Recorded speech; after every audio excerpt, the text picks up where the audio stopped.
The severe threat arrives tomorrow afternoon, evening into the early overnight hours. We're continuing to see that line sit from Blakely to Dawson to Vienna, north and west. That's where we have a slight risk. That's where we have a greater chance for some damaging wind gusts at 15% chance.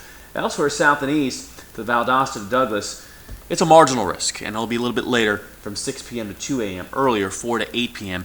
in the slight risk area.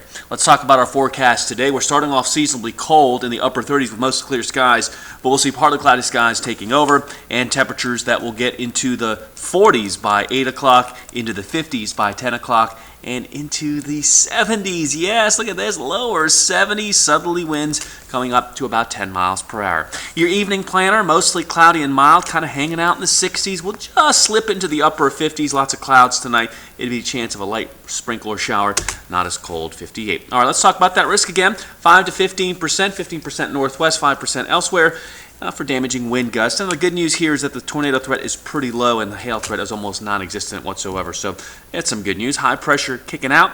Warm front lifting north. Southerly winds starting to pick up. And they'll be pretty brisk tomorrow. Out of the south, southwest, we're going to see winds sustained to 20, gusting to 30 miles per hour. That's even out ahead of the showers and storms that will arrive into the afternoon, evening. Here's the first round, kind of a scattering around 4 or 5 o'clock.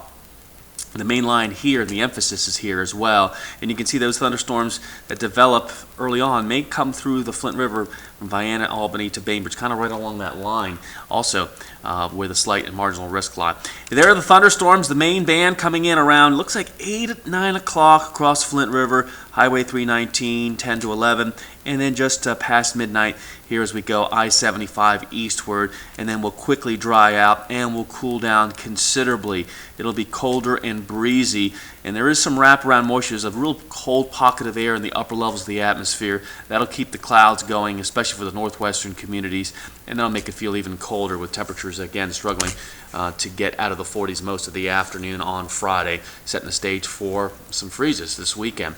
Strong thunderstorms late afternoon, evening into the early overnight. Everything should be done by 2 a.m. Friday, 58 to 77. Look at that sustained wind, 20 miles per hour. The rain chance is 60% Thursday. Thursday evening, though, it is up to 80%. Colder and breezy on Friday, 46 to 53. And again, with the clouds and temperatures mostly in the 40s throughout the day. The winds do lighten up a little bit. Chilly, probably going to see wind chill factors in the low 20s Saturday morning. Highs only in the low 50s. Lots of sunshine. And that morning freeze, 29 degrees, coldest since that big Christmas Arctic blast, and then 58. So much colder air coming in on the backside of the storm system. We'll talk more about it on Today in Georgia from 5 to 7 a.m. We'll see you then.